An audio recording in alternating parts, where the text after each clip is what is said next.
everyone. Welcome to the April 18th edition of the TimeformUS Pacecast. I'm David Aragona here with my usual co-host Craig Mulkowski, and we are looking back at last week in racing, focusing on three tracks in particular: Oaklawn, where they ran the Grade 1 Apple Blossom, and Grade 3 Count Fleet last Saturday. Both of those races, very exciting performances from the winners and the top two finishers, really. So we'll talk about those in greater depth. Keeneland, where they ran a slew of graded stakes races this past week, topped by the Grade 1 Maker's Mark and the Grade 1 Jenny Wiley, those two turf races on Friday and Saturday. We'll also talk about the Lexington, the final Kentucky Derby prep for the 3-year-olds that offers points to get into the race. We'll talk about that a little bit more, and some other races from Keeneland this past week. And then we'll close things out at Aqueduct, where they did run a couple of turf stakes this past week. Some other notable speed figures to mention from that venue. You know, Craig, when we ended the podcast last week, I thought that this was going to be a pretty slow week in racing with most of those Derby preps completed, but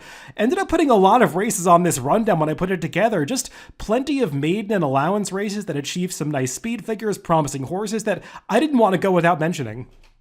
Yeah, there was a lot of good performances, particularly at Keeneland. We saw some at Aqueduct and Oaklawn, but sometimes I guess I forget, even when the bluegrass is over, Keeneland is a really strong meet and pointed to a lot by a lot of the big connections, a lot of big stakes races, and we definitely saw some good performances.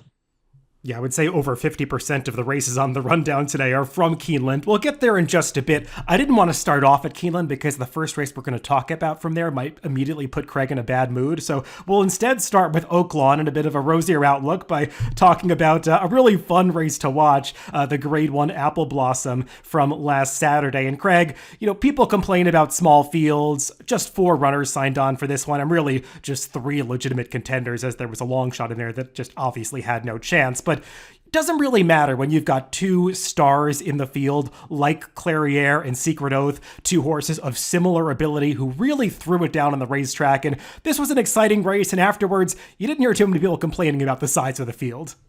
No, it was quite a race. It was about as good as you get. And watching personally, I don't want to red board a race for a $5 winner, but I bet Clairiere, and I only bring that up because with an eighth of a mile to go, I thought she had no chance, really. Maybe a little more, maybe 3/16 to go. And she just put in that late run, put her head down and drove, and just was relentless all the way to the wire. Made up quite a gap in that last furlong. It was just something to see. And I don't want to take anything away from Secret Oath either, because I thought she ran a very good race. She was in my opinion, unenviable position of being the chase horse. And it's not like the horse she was chasing was the huge long shot that really had no chance.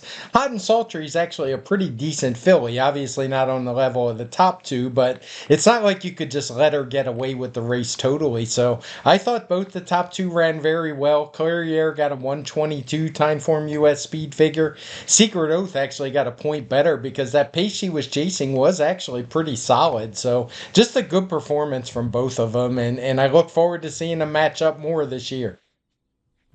Yeah, I agree. This was a really fun race to watch. The top 2 put in nice performances. You know, Craig, I saw some people making excuses for Secret Oath, others saying, though, there's no 2 ways about it, Clairiere was just the best horse on the day. And I think that's the fun of having a rivalry like this. You can really debate it after the race is over.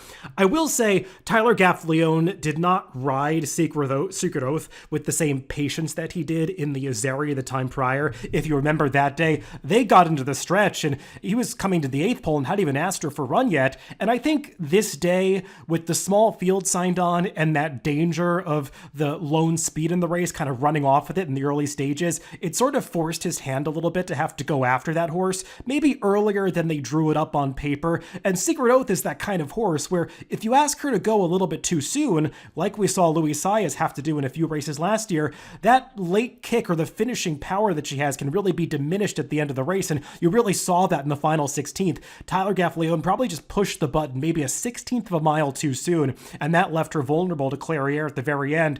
Clairiere, I mean, she's never going to have the brilliant turn of foot of a horse like Secret Oath, but she just keeps grinding away, keeps coming at you, and she'll show up every time. And, you know, if you basically mistime your move, you know Clairiere is going to be coming at the very end. So just 2 really cool horses with slightly different styles, and I know that I'm looking forward to the next matchup.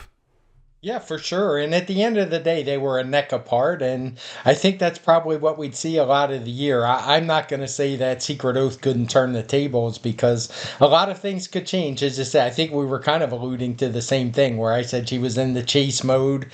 You said she moved a little early. I think those two things kind of go together. And also, a bigger field would be more to the detriment of Clairiere, given her running style. She's obviously able to get a much easier trip in what was basically a three horse field. So I'm not ready to write off Secret Oath. They're just both very good. And I think you're going to have to look at the circumstances if they face each other again and not just concede the race to Clairiere because Secret Oath looks every bit as good this year and better than she did last year.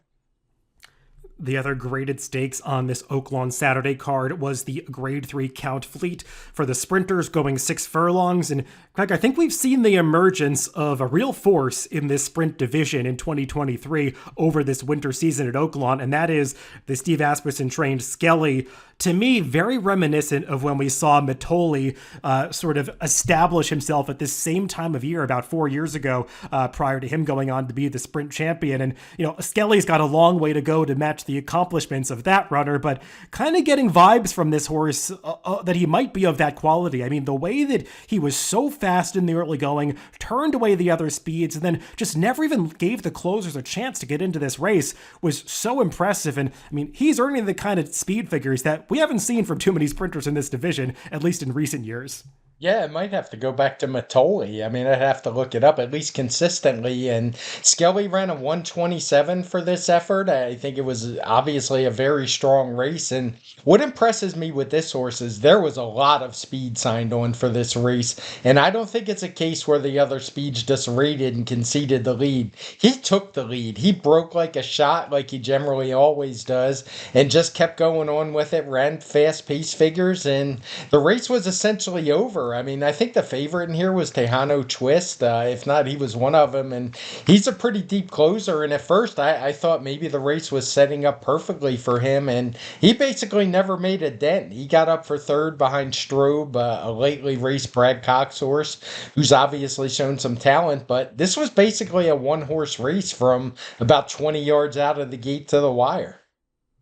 100%. I mean, he just never let anybody else get into the race, and I agree. Those second and third place finishers, they are really nice horses. We saw Tejano Twist put in that big effort about a month ago at Oaklawn to win a stakes, but he was just not in the same league as the winner today. And when you have that kind of early speed, moving forward, that could really intimidate some other horses with similar styles that get in races against him. Then again, we've been seeing some sprint races in this division recently where there just isn't a lot of speed signed on, so Skelly and his running style could just be very dangerous in this division for the rest of the year. We'll see if he's able to stay sound, if he can get 7 furlongs, since a lot of the top sprint races are going a little farther than this, but he's a very exciting horse to have in this division. Let's move on to Keeneland, and we'll talk about many races from this Lexington, Kentucky venue over the past week. We'll begin with their feature race from Friday. That was the Grade 1 Maker's Mark Mile, and as I kind of said, this was the one that might annoy Craig a little bit as we go back to look at it. Before we talk about the performances, Craig, I mean, the major point of discussion after this race was just frustration from people who were backers of Chez Pierre, the winner, because of that late odds drop. I mean, he was 24-1, legitimately 23-1 up to 24-1 going into the gate. And then the gates open, they're running the race, and his price shows up at 9-1. A really frustrating things for the bettors. I mean, we've talked about it many times on this podcast before, why that's happening. So much of the money coming in that last flash, that final batch, is from the CAW teams, the computer players. They're going to correct any perceived inefficiencies in the pools, and it's most noticeable to everyday players in the win pool, obviously, because those are the numbers that we have flashing in our face before and during the race. But it just really hits home how much money is getting funneled or just poured into these pools in the very final seconds of wagering, and it's really tough to stay on top of it as an everyday player. Yeah, it's frustrating, and I know that there's ways to figure it out. Our odds projector in daily racing form had him at 11-1. He wound up going off 9-1, so not too far off. But I just don't know how the game can keep going like this. How do you explain to somebody that you take to the track for the first time what's going on? It's just it's a completely unfair advantage. One thing I kind of learned over the Easter Sunday when Hawthorne was running, it was one of the few tracks, and they have a low takeout, which a lot of people have surmised would keep the CRW teams away because of rebates being lower. Obviously, they can't get the same rebates on a 12% win pool as they can on an 18% win pool. But effectively, their net takeout's the same. And I think what I've kind of suspected all along and what I've learned, at least a big a part of the advantage that the teams have over the everyday player is being able to bet at the very last second, which none of us can do. And I just don't know how the game's going to be able to sustain it. Yeah, and I think this was one of the most eye-opening examples of that in a Grade 1 race that a lot of eyes were on, a horse that actually won the race, that, I think a lot of trip handicappers were privy to, the idea that this horse had a big chance in the race, better than the 24-1 going into the gate would suggest, not to redboard it, because I don't think either of us did, a preview for this race for the Daily Racing Form or anything, but I wasn't surprised that we both ended up liking this horse, Craig, because we had talked about his last trip on this podcast when he ran at Tampa about a month or two ago and how he had gotten a poor trip that day. And this is a horse who had fantastic form prior to that. So, I mean, there were reasons why he was supposed to be a lower price than that 23-1, whatever he was going into the starting gate. And, the CRW teams are so sophisticated, they're always going to be correcting those inefficiencies when given the chance. But like you said, it's really tough for the average players to compete with that. You think you're getting one price, you're not getting it after the race. And like you said, I think that DRF is kind of ahead of the curve from a lot of tracks and ADWs out there where we are providing those projected odds. That's an innovation that I know our former leader, Mark Attenberg, was a big proponent of and got into both DRF bets and the DRF PPs. Just to people that are not familiar with that, if you're using DRF PPs or DRF bets, it'll show right next to the morning line and the current odds, the projected odds for what the horse will go off at. And it's based on the entire double pool for the race prior. So it's based on a pool that has already been closed already closed, so that the last flash is not going to change the projected wager, or the projected odds, I should say. I hope I'm explaining this the right way. So it gives a better idea of where the odds are going to end up in the win pool. And I think it's a really useful tool if you can get accustomed to using it. But I mean, it shouldn't just be DRF that's doing that work. The track should, if the track is catering to the CRW players the way that we know Keeneland is, the way that the Stronach tracks are, I mean, they should at least do the everyday fans the service of showing projected odds on the screen. Maybe not for the entirety of wagering, but maybe 2 minutes to post.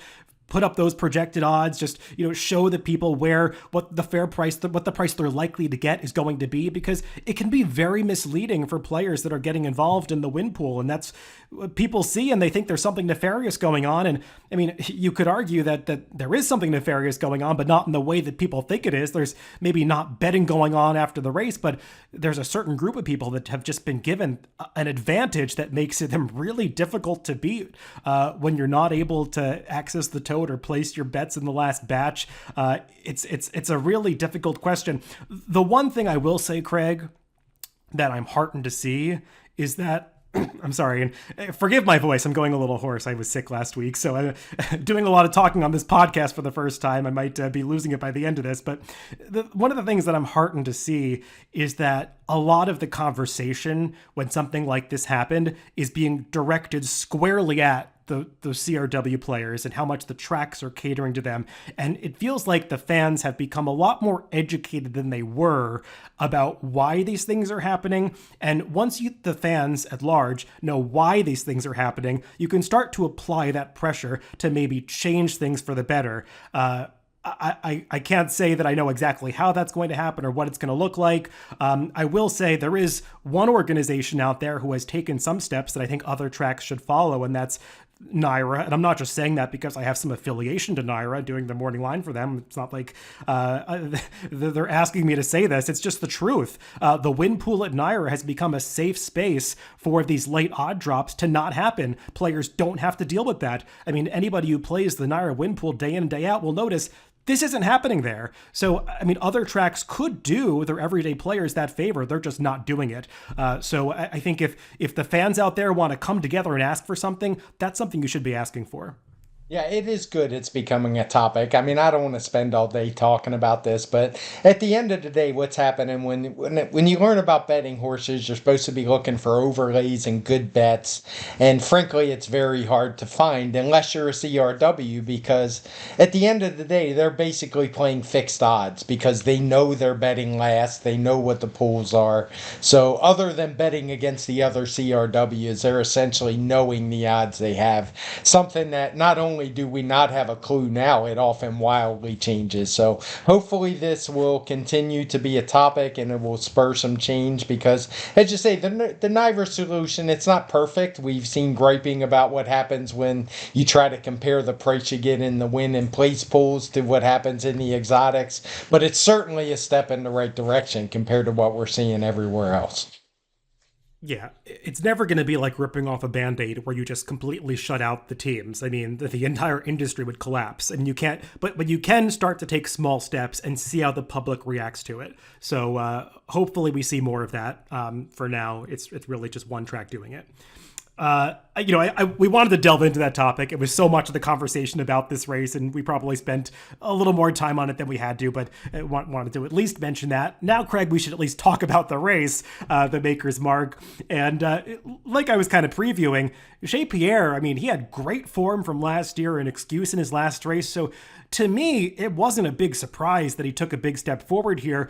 Maybe he took a bigger step forward than even those who bet him were expecting, being such a dominant winner of this race. But, I mean, this is a horse that has always had quite a bit of talent. Yeah, he's been great. And that last trip, I mean, just go back and watch it if you don't understand what being wide in a turf race, uncovered, literally everything that could go wrong did go wrong that day. He vaulted his speed figure all the way up to a 128 here, which puts him right at about what modern games North American races have been. I would argue that modern games maybe didn't bring his A effort. Probably they didn't think he needed it. But with a horse like Chez Pierre jumping up like he did, it just wasn't good enough to run a 123 like he did. I mean, he did wind up finishing second. He beat some other pretty good horses, including the up and coming up to the mark, who finished third in here with a career best figure. So this was a good, strong field worthy of the Grade 1 designation, but Chez Pierre sure looked like a Grade 1 horse. I don't think this race was any fluke at all. Yeah, I completely agree with that. I mean, he took over in commanding fashion around the far turn and just never let anybody else get into the race. It seemed like modern games and up to the mark were doing quite a bit of running late. I say seemed because we couldn't really see it on the pan shot. They were just they were so zoomed in on the winner that you couldn't even see those horses for the entirety of the stretch drive. But they did ultimately finish second and third. They did some running in the race. It seemed like Keeneland started to get those camera issues sorted out by Sunday. So that's good news. I won't harp on that too much. No, good performance from the winner for sure. And I'll be interested to see where he goes for the rest of the year. Let's move on to the other Grade 1 that they ran on the turf last weekend at Keeneland. That was the Grade 1 Jenny Wiley from Saturday. And we saw another champion from last year come back to win off the layoff, and that was In Italian. The runner-up from last year's Breeders' Cup Filly and Mare Turf made a winning return at Keeneland in her 2023 season. And Craig, the way that she performed last Saturday, she's going to be a handful in this division for the rest of the year.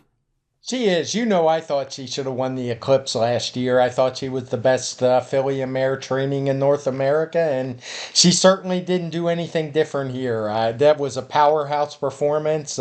She went right to the lead. It wasn't like she was going slow. She set really solid fractions on the front end. All of her pace figures were in the mid to upper 120s and just kept right on going, pulling away from some really good horses, particularly with the Moonlight, who I thought ran good, better than I thought thought she would. And White Frost, I know a horse you like, who I think the performance should be encouraging for her connections.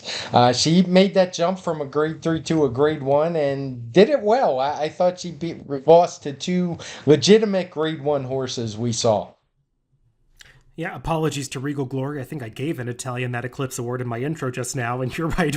She did lose it to her stablemate, Regal Glory. But no, I agree. I think I voted for her, and I believe an Italian would have been a worthy winner last year. It was a close call.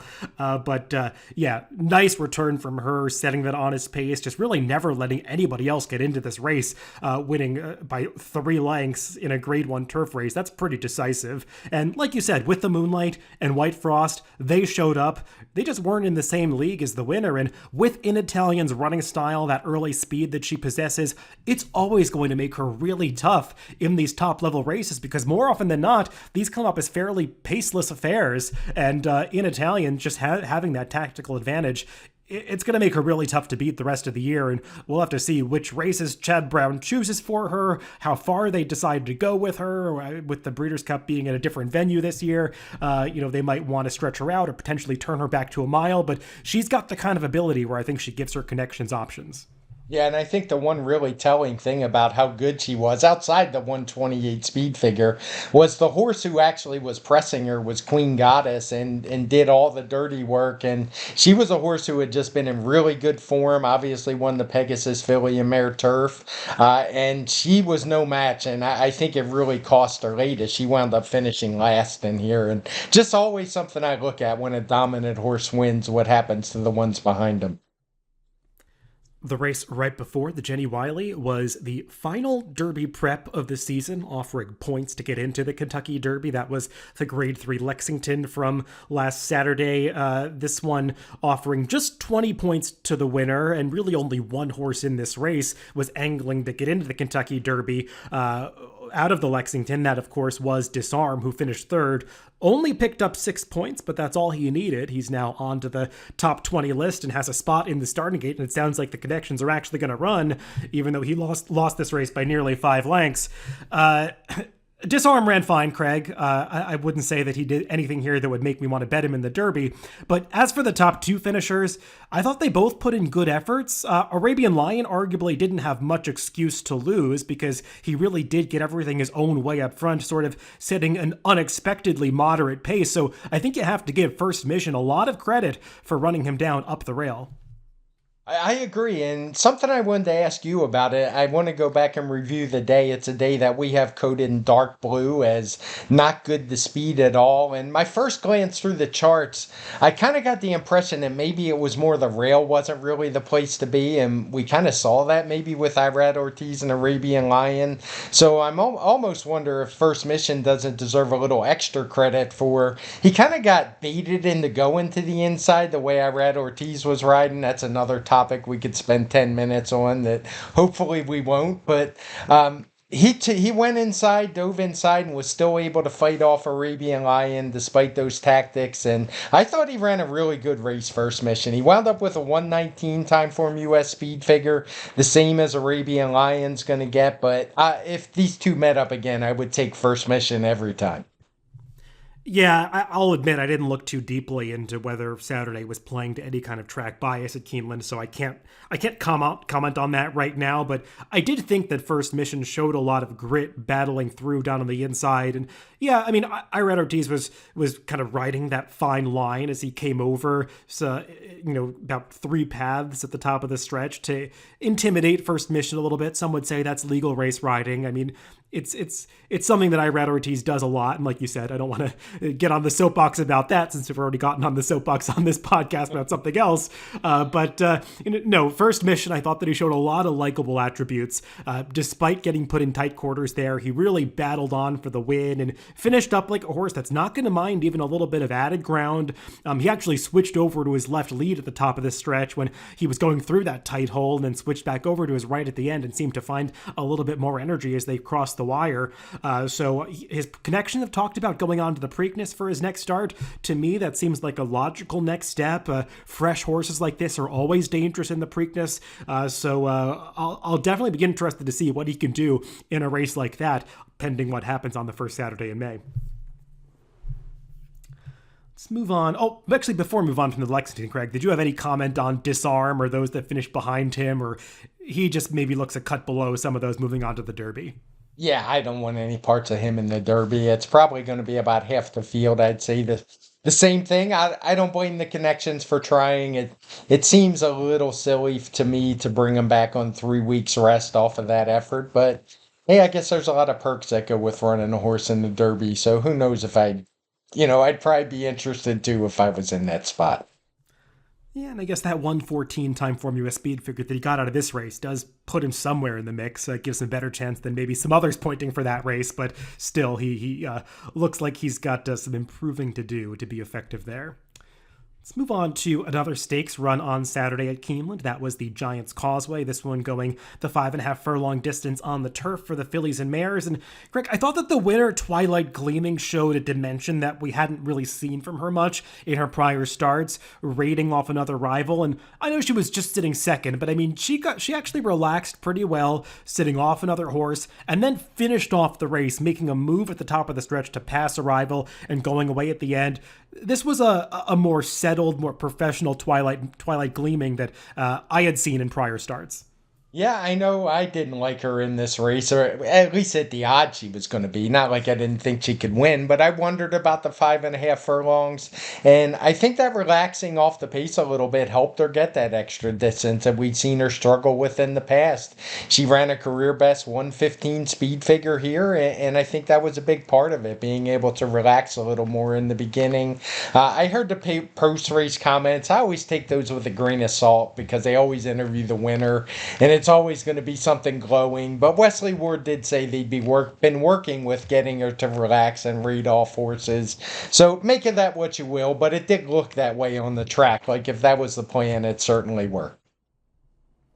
Yeah, and I don't have too much to say about the others in this race. Maybe Star Divine, somewhat compromised by a wide post position and subsequent wide trip into here, but really, Twilight Gleaming was just the best horse on the day. So we'll see how she does if they decide to go over to Royal Ascot again or point to a U.S. campaign, but definitely a nice return to the races for her.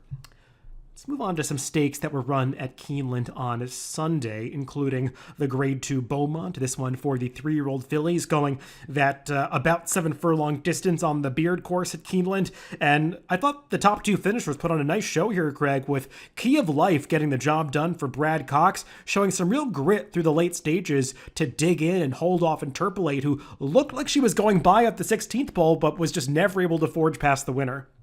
Yeah, if you could do in-race betting here, I would have bet everything I could on the runner-up at the 8th pole because it just looked like there was no way she was going to hold her off. But Kia Life was just able to dig down. She seems to have really found her niche this last couple races. I mean, she's won a lot of races, but she kind of hit a lull in the end of last year, beginning of this year. But these last 2 have been as good as we've seen from a 3-year-old filly. She ran a 110 last time, winning the Purple Martin at Oaklawn, and she ran a 117 here. Part of that is a pace boost because of how fast the pace was, but I think she earned it the way she dug in after setting what was a pretty quick pace. Yeah, definitely. I mean, we've talked a lot about how slow the 3-year-old filly stakes have been coming back since the beginning of the year, and really even going back to when they were 2-year-olds last season. So it's encouraging to see her start to run some of the fastest speed figures, if anybody, in this division.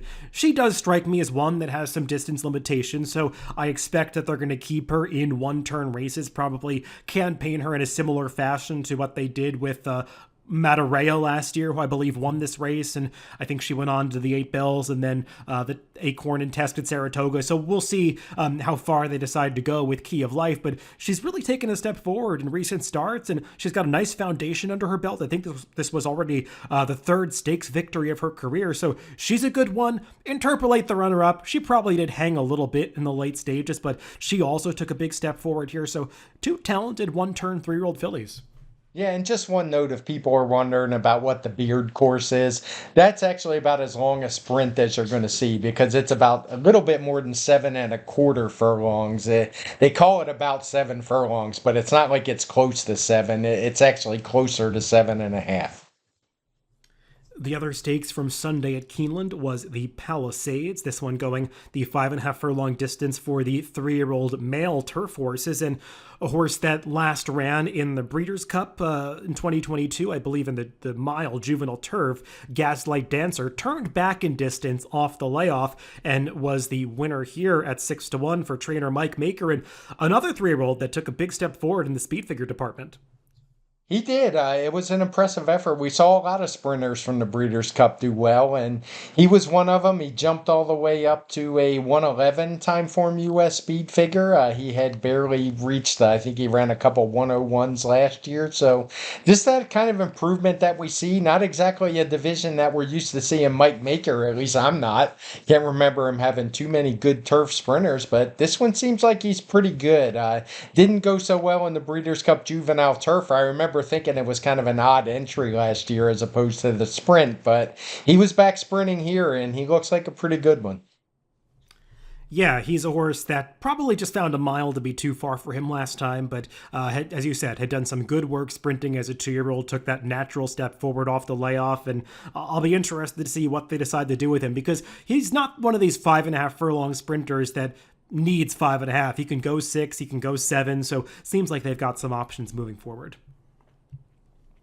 Love Reigns won the female division of that same race, the Limestone. This one was run on Friday, and a bit of an adventurous trip for this horse, Craig. You know, I saw some debate going on Twitter after the race about whether this was a good ride from Joel Rosario or whether he just got lucky in the end. I'd say it's probably a little bit of both, because there were some dicey moments there as he tried to find a way through the pack, trying to weave his way through traffic up the inside. She did get there in the end. Yeah, any win's a good ride by me. This was a horse I actually remember liking in the Breeders' Cup Juvenile Turf Sprint. I wasn't smart enough to remember that on Friday when she ran back. But yeah, good effort from her. She's another one who, she actually had run a fast race, have run a big figure at Saratoga, and did so again here, matching the 111 she ran there. But just yet another really good Wesley Ward turf sprinter. Yeah, and some more good performances from horses coming out of Breeders' Cup races. I believe the first, second, and fourth place finishers from this race, including Lady Hollywood and American Apple, were all coming out of that Breeders' Cup Juvenile Turf Sprint. None of them hit the board in that race, but they all came back to run well here, significantly improving their speed figures. So seems like a decent group from those Breeders' Cup races, at least for the 2-year-olds on the turf last year. Love Reigns showed a bit of a new running style here, coming from off the pace. She had been a little more of a speedball during her 2-year-old season, and she seems like a candidate to go overseas, try one of those Royal Ascot races, as Wesley Ward loves to do. So we'll see if he tries to get this one there as well. Let's move on to some non-stakes events from this past week at Keeneland, and we want to talk about several of them. Let's just go in chronological order all the way back to Thursday, Craig. They ran an allowance race on the turf that was won by Strong Quality, a horse that had shown dirt ability early in his career, but really seems like he's taken that step forward since switching over to the grass. He's now won 2 in a row and put in a pretty commanding effort to win this race on Thursday with a very nice speed figure. Yeah, he wound up running a 121. He kind of reminded me of Up to the Mark, who kind of had been toiling a little bit on dirt, switched to turf. Looked like a new horse, and not like Strong Quality was terrible on dirt, but he just seems to be better on the turf, better speed figure wise, better results wise, and certainly seems like he's headed for Stakes Company running the kind of numbers he has the last 2. Yeah, it seemed like he got away with a moderate pace. It's hard to really read the fractions at Keeneland, especially these 2-turn turf routes. It seems like sometimes those first quarters, the raw times can just seem unbelievably fast. I know that often has a lot to do with the run-up, and this one seems fairly moderate and believable, the pace that Strong Quality set, and based on the TimeformUS pace figures. And for anybody that doesn't know, Craig does take run-up into account for these pace figures. Just an even pace line for Strong Quality, so it's not like he had some huge advantage here. Just a really nice horse who probably does have stakes in his future. Yeah, and just so people are aware, Keeneland, for some unknown reason, because the meet's only a few weeks long, has taken to using different run-ups for some of the turf routes run on the same day, which makes it a little confusing when you compare. You can't really compare the times directly. The stuff I use takes that into account, so it will adjust for the differing run-ups. But if you just look at raw times, often you can get tricked.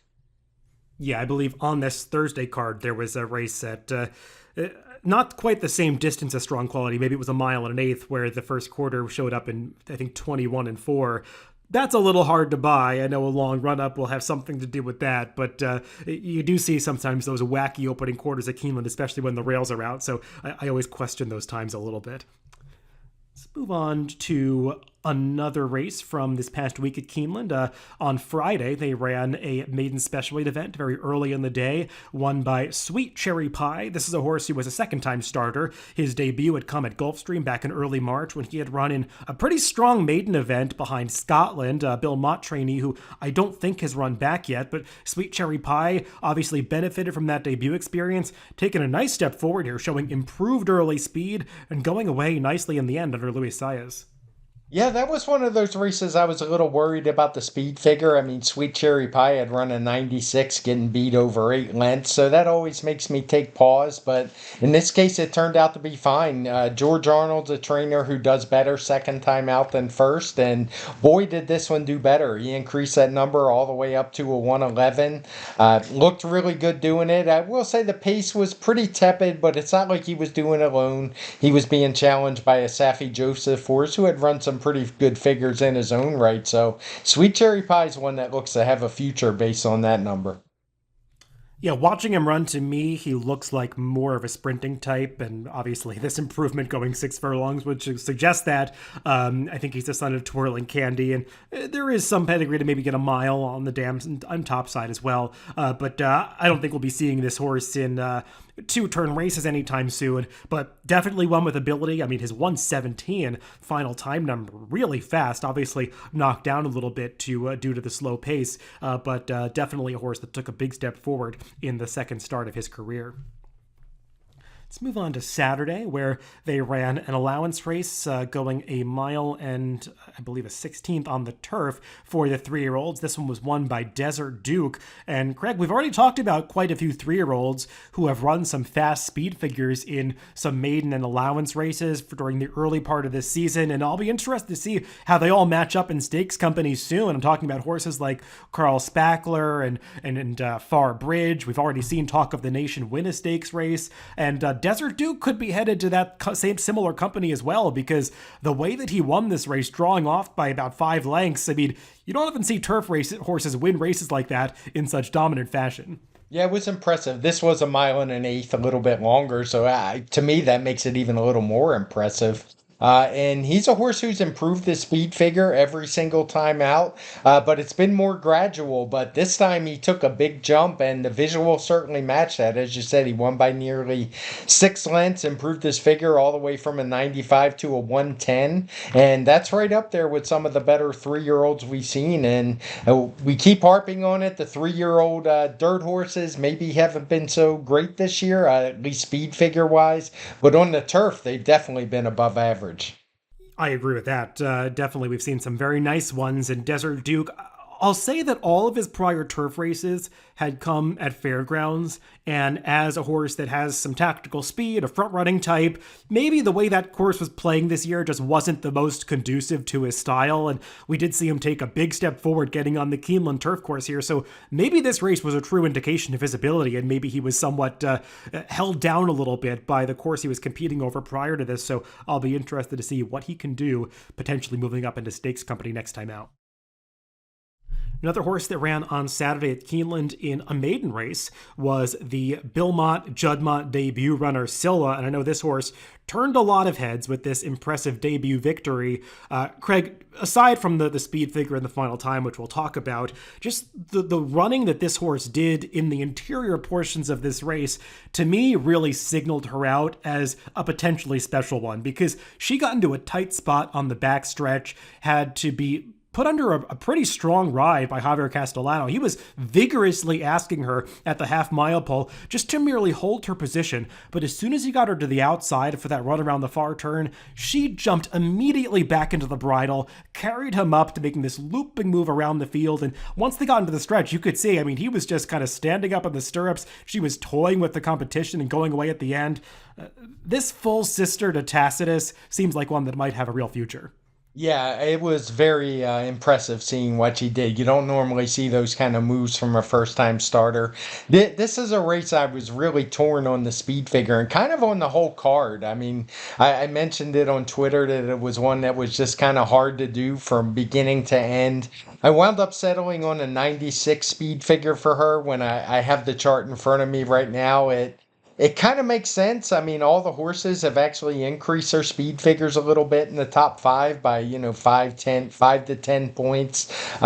It just seemed like it would be a bit much to rate it with the other races earlier on the card. And I say that particularly given the trip that he had. I mean, if this filly came out and ran like a 110 or so, which is what would have happened with that trip, I mean, it just seems too good to be true. I think she's going to be very good one. The reason I didn't rate it with the earlier sprints is because of all the horses in behind her would have just taken massive jumps. It's possible, but it's one I'm certainly going to keep an eye on, but I'm going to stick with what I did for now.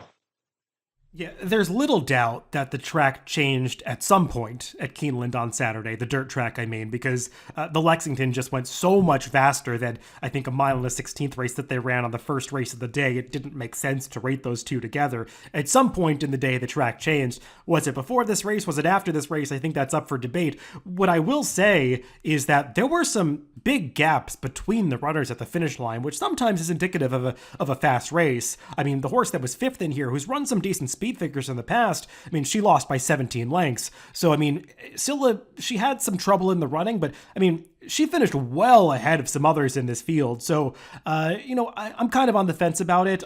I'd probably upgrade her a little bit off that 96 number. But again, it's hard to be sure because these are such lightly raced runners. But I will say, based on pedigree and what I saw, added distance is not going to be a problem for this filly, and probably more likely it's going to be her friend as that full sister to Tacitus. So I'll be looking forward to seeing definitely what she can do with a little more ground in the future.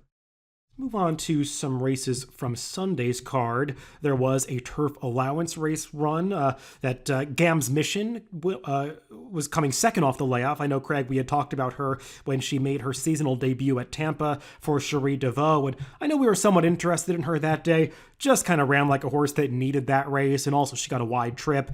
This was a better spot for her, getting a little bit of class relief, and she made a nice late move to go from last to first in the course of the stretch and get up to be Bubble Rock on the wire. Yeah, I thought this was an impressive performance. I think she had a little more in the tank. I think Tyler Gaffalione gave her a better ride. Maybe that first race back, she was just out for the exercise because she was just out with no cover around both turns and actually ran an okay race that day. She ran a 114 speed figure, which isn't that far off what she had shown towards the end of last year when she was still racing. So I think she's ready to move back into stakes company, and I give Tyler credit for just timing that ride perfectly. Yeah, she's a nice horse. The runner-up Bubble Rock also ran a good race. I liked the ride that Joel Rosario gave her. When you're riding a lone speed like that, sometimes the best thing to do is to try to open up and create some separation on the field a little bit, and it almost worked. Gam's Mission was just a little too good for this field, but both of the top two in there seemed like they could do some nice things against Stakes Company. Another race to mention from Sunday's card was a maiden special weight event, this one for the 3-year-old males going the 6 furlong distance, and another maiden race from Keeneland, Craig, that came up very fast, and this one you just kind of had to give the high speed figure to, even though these are very unexperienced horses. Some others in here had already run some decent numbers prior to this in their careers, and the winner, a first-time starter going out for Brad Cox, Saudi Crown, just winning by 4 3/4 lengths. When Florent Giroux asked him to go, you could see him really pick up his stride in the final eighth of a mile here, and just yet another talented, lightly raced 3-year-old coming out of the woodwork. Yeah, this one was pretty good. Surprising that a Brad Cox horse would pay so much. He paid almost $14 with the breakage, ran a big 112 speed figure. And unlike Saturday, I think the track was much more consistent on Sunday. There were races before and after it, which fit in with this one. So I had a little easier time making the speed figure for this one. And just a really nice race from the winner. I mean, the runner up, I thought, ran a good race. I thought he improved second out for Eddie Keneally, which wasn't a big surprise, but he just ran into a buzzsaw here in Saudi Crown. And Brad Cox, who apparently didn't have enough good 3 year olds already, now ups it to about 20 of them. It's kind of a funny horse. I mean, he must have worked well at the 2 year old sale. I admit I did not look up the workout to watch it, but I mean, he sold for $240,000, which is a lot of money for this pedigree. I mean, to be kind, Always Dreaming has not had a lot of success so far in his first crop, and I think this horse is one of the few debut winners that he's had at all. And there's really not much pedigree on the dam side. The dam is by Tappet, but when you look through the female family, there's just not a whole lot of production there. But clearly, this horse can run, and it doesn't look like a lot of the progeny of Always Dreaming. It looks much more like that dam side influence from Tappet, obviously being a gray. But I mean, aside from that, just kind of the way he moves and everything. So exciting runner for the Brad Cox stable, and Brad Cox seems to have a lot of these lightly raced 3 year olds that maybe haven't been tested on the Derby trail, but could make some noise in the second half of the season, and he definitely is part of that brigade. Let's move on to Aqueduct, where we'll discuss a couple of stakes races and a few others that earned some nice speed figures from this past week. The Saturday feature, Craig, was the Danger's Hour, a race that just was really taken apart by scratches. I think they drew 6 that were entered for the turf. Only 3 ended up running, and Big Everest really benefited from the scratches because some other speed scratched out of this race. The one speed that was left in here just didn't seem like he was really up to the task of challenging him for the lead, and this horse just got his usual good trip, running around on the front end without really getting challenged. Did get a challenge in the very late stages. He just barely won this race by a nose, but got the right end of the head bob. Just really luck is always on the side of Big Everest. Yeah, this is a race I didn't know what to make of doing speed figures. I know we discussed it offline. There were only 2 turf races on this course at Aqueduct on Saturday, run at different distances, and it just came out it was really hard to rate them together. So I just kind of rated it based on the 3 horses in this race, came up with a 120. It's about the best I can do. I don't know if that's going to hold up because I'm not as high on this horse as the speed figures would indicate, having run 120s the last 2 times. He seems like the kind of horse I would want to bet against, but the upside of him is he does have that early speed. And as you mentioned, on the turf lately, we see many races where there's not a lot of speed. So that would be the positive from him. Yeah, I can't wait for the opportunity to bet against Big Everest. This did not turn out to be it with all the scratches, unfortunately. But this horse is not that fast. He's just been gifted a lot of favorable scenarios in his career, and he's been winning a lot of races, and those horses end up taking a lot of money when they compile these win streaks. So I'll be looking for him to get in a race that's a little more competitive. Speed also was dangerous on Sunday when they ran the Plenty of Grace. Similar conditions, this one just for the fillies and mares. And Evie Jets, who, unlike Big Everest, went off at a more palatable price, was able to wire this field on the front end. Thought this was a good ride by Eric Cancel, rationing her speed the entire way. And nice to see some lower profile connections. Matt Cantor Mossy get the stakes win here for a horse that I think they've managed really well. Yeah, this was a good effort and definitely got away with some things on the front end. This one did set a very slow pace. All the fractions in blue, the first couple sub 100, all the way up to a final time 114. So I think the pace was the reason this horse was able to win, and all credit to Eric Cancel for being able to do that. I guess it also didn't hurt that the heavy favorite from Christophe Clement just was a no-show in here, really did no running whatsoever for some reason in Malavath. But Evie Jets, good horse. It was a listed stakes, kind of got a listed speed figure. Not one I would be looking to move up in class. I agree. She nice to see her get this victory, but she really had a lot of things go her way this day, potentially caught some rivals when they were not at their best. Malavath, something must have gone wrong. I mean, that performance was just too bad to be believed. I know the connections paid upwards of $3 million for her after the Breeders' Cup Mile last year. And you'd imagine they were expecting a lot better than this. Obviously, she has broodmare value, but you would imagine that something just went awry in this race because she really never put forth any kind of true effort. White Beam, who was second, Chad Brown runner that did put in a nice late run considering the pace situation. Probably not one of the best runners in that barn by any means. I mean, they started her off in a listed stakes at Aqueduct here in the springtime, but a horse that might be able to do better with a better pace situation next time out. Let's move on to another race from Aqueduct this past week. On Thursday, they ran an allowance race optional claimer for the sprinters going the 6 furlong distance, and the winner of this race, Craig, Nothing Better, was coming off a layoff for Jorge Duarte, and a horse that had really gotten good at the end of last season, and I think held that form coming back off the layoff. This was a race that I know some people were questioning the time a little bit because it came up extremely fast, setting a new track record, 106 and change for the 6 furlongs. You and I know, don't put a whole lot of stock in track records. It's so much determined by how fast the track is playing. And the outer turf course at this Aqueduct meet so far has been playing extremely fast. So you've just been seeing a lot of times like this. But that aside, I thought Nothing Better ran well because it's not like this was a race that really played to front runners. It sort of fell apart behind him and he just kept finding more on the lead. Yeah, it was a really nice effort from him, and I did check the time because, as usual, when something like that pops up, about a bunch of people signal it to me on Twitter that, hey, you better check that time. But it was spot on. I went and checked it against another race on that day, and it matched it. I went and found the Aqueduct Turf Sprint Championship, which was run with the same rail setting, same run up, and it timed exactly the same. So the time of the race was legit. I thought it was a good effort from him. He got a 117 TimeformUS speed figure, and that just kind of lends credence to what you said about just how fast the track is, that it only got a 117.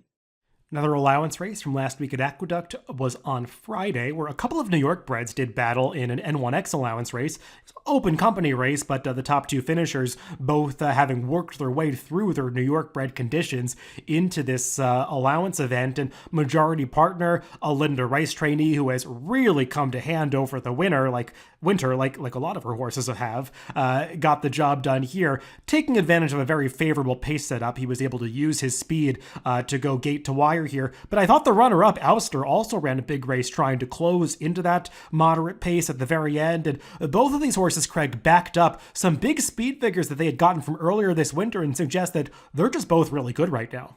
Yeah, I thought it was a really good effort from both the top two. A majority partner had run a 120 when the runner-up two back and matched that figure here. In between, had tried 6 furlongs. Maybe that was just a little too short for him. And Ouster had run a 118 in victory last time and backed that up with a 117 here. Just two horses who seem to be in very good form right here. They ran in reverse of their odds. Ouster was the one who took most of the action at the window going off odds on. But this was a race where the pace projector pointed out the strategic advantage a majority partner had, and he took full advantage of it. Yeah, both of these horses seem like they could be stakes quality among New York bred company in particular moving forward. Those races have lost a few players through retirements over the past few years. Some of those New York bred races have come up a little bit thin, but these seem like prime candidates to run in those races for the rest of the year in New York. So nice to see that pool of talent starting to deepen. One more race to mention from this past week at Aqueduct was one from Sunday's card, another allowance race, this one also going at the mile distance on the dirt. And Craig, one of my favorite horses in training, Unbridled Bomber, really with a coming out performance here. I mean, he's had a few of those in his career. It seemed like he had really started to get good last fall, put in a dull effort when we last saw him in the Queens County. So his trainer, Jimmy Ryerson, freshened him up a little bit, but coming back off the 3-month layoff here, like a different horse. I mean, he showed improved tactical speed, but still had that powerful finish. And the way he pulled away from this field, I mean, it might be right back into graded stakes company for him. Yeah, that's three of his last four. Like you said, the one stinker kind of in that Queens County early in the year, but this was his best race by far. He ran a 124 Timeform US speed figure. He won the race by 9 lengths. It was a race with a little bit of a tepid pace, but it's not like he set the pace. He was kind of off of it early and just seemed like he had so much horse that Jose Ortiz had no real choice but to let him go. And when he let him go, he just took over and was running away from him all the way to the wire. So seems like another try in stakes would be in order, and I suspect this one might go a little better than the last one.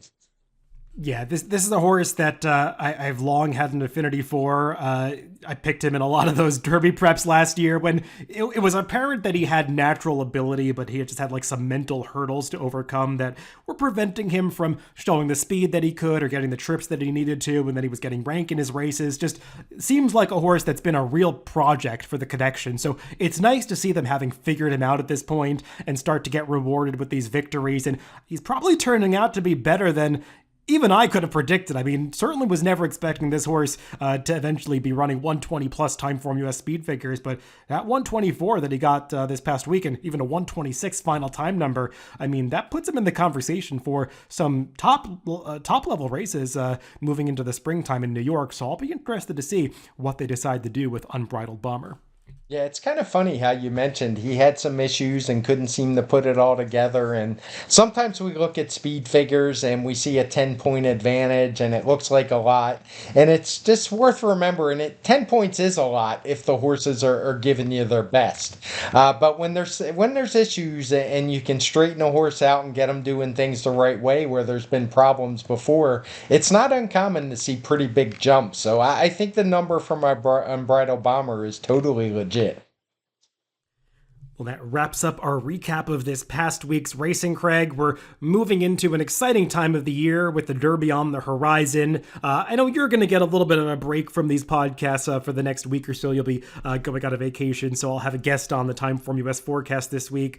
Still trying to work something out for the Pacecast next week when maybe I'll do a Kentucky Derby preview or an early one with the field not having been drawn yet. But Craig, hoping that you enjoy your time off that's coming up and looking forward to discussing a lot more Derby with you when you get back. Yeah, it's I'm only going to miss one forecast and one pacecast, and I'll be back at it. Just taking a trip west to Seattle and Vancouver, where I've never been before. So looking forward to it. Probably won't watch a whole lot of racing, but it's always good to get a little refresher, and it's something I haven't done in years past with a little slowdown before the Derby. So looking forward to it, but I'll also be ready and full of energy when I get back. Yeah, definitely a good time to get that refresher because the racing is going to be coming at us fast and furious when the calendar turns to May. So everybody, thanks for tuning in to this edition of the Timeform US Pacecast. Remember that you can always catch these podcasts on DRF.com, Apple Podcasts, Spotify, and YouTube. Wherever you get your podcast, just make sure to subscribe to the Daily Racing Form channel. Again, thanks for tuning in and make sure to catch the Timeform US forecast coming up later in the week.